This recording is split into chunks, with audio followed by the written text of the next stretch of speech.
I'm here at the Peats Creek Trailhead, about to climb up Colonel Bob Peak in the Colonel Bob Wilderness in the southwestern corner of the Olympic Mountains.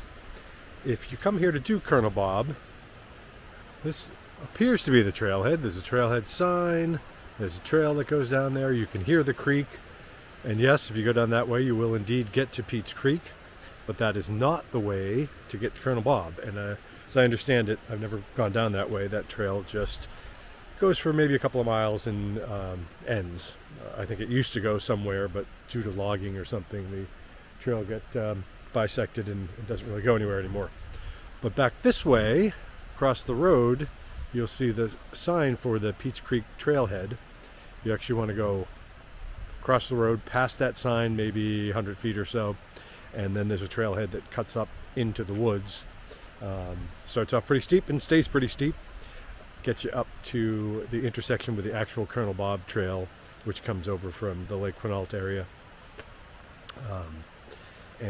So I'm going to head off to that, start gaining some elevation, hopefully get some good weather. The rain's supposed to come in after 5 o'clock today, I think, so we'll see if I can beat that, but I'm prepared if not.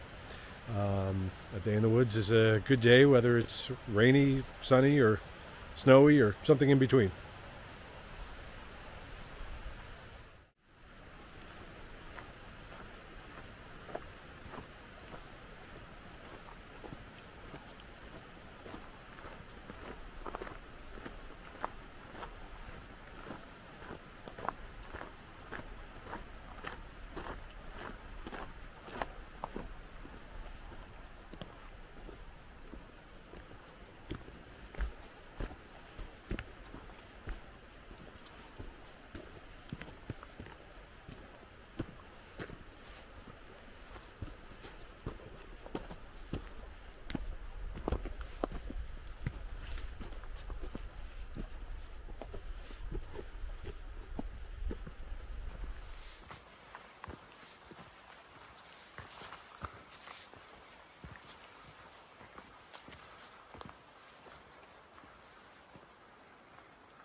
I'm now at the intersection with the Colonel Bob Trail proper, having come up the Peats Creek Trail. It's there used to be a sign. Look over my shoulder here. This was the signpost to let you know that that way goes down toward Lake Quinault and something called, I think, the Mulkey Shelter, something like that. I haven't been down that way. I've only come up to here and then headed up behind me, you can see somebody flagged the intersection to try to make it a little more obvious so you don't keep going the wrong way if you're going to Colonel Bob. Up behind me is the trail up to Colonel Bob. That's about another 1.5 miles. So I think it's about 2 miles I've come so far, another 1.5 miles to go. Over here though, is this sign at least, so on your way down you might happen to notice that and not get too lost, but it's, you know, not in your line of view as you're coming down Colonel Bob. So anyway, if you should happen to wander up this way, keep an eye out for this intersection. And now it's on up to Colonel Bob.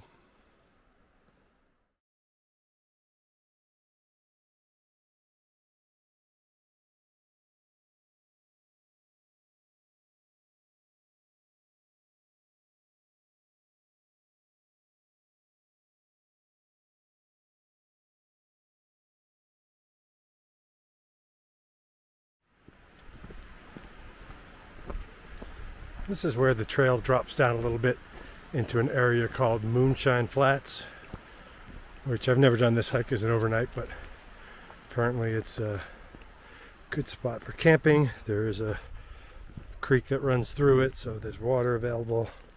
Some nice flat rock spots as well as a couple of dirt spots, but I understand those can get pretty muddy. So down into there is Moonshine Flats.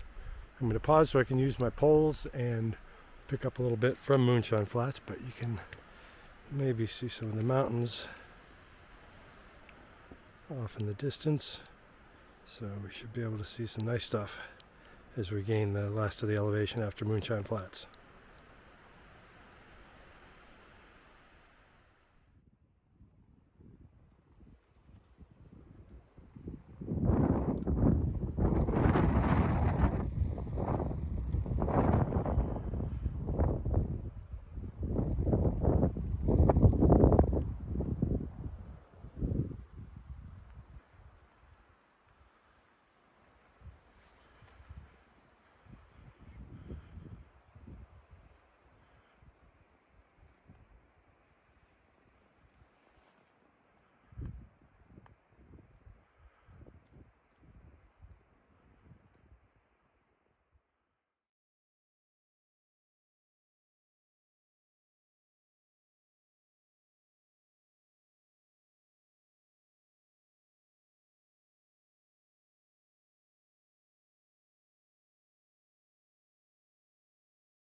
are at the top of Colonel Bob.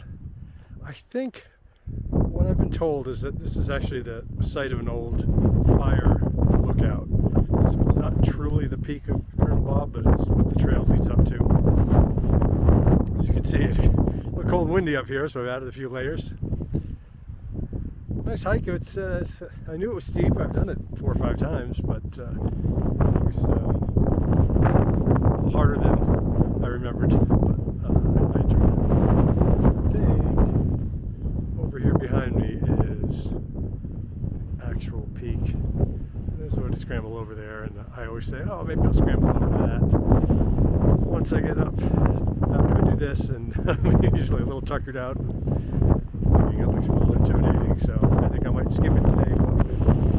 This is probably the bad weather starting to roll in.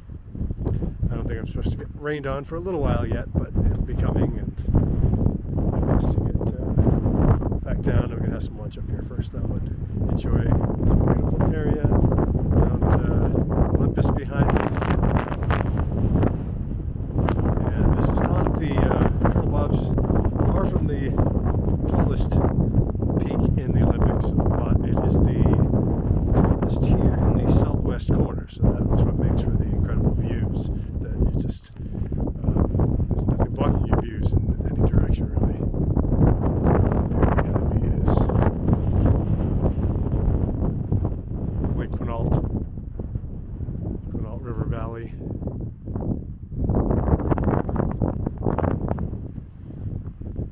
So, I'm going to bundle up, sit down, enjoy my lunch, and then I guess start making my way back down.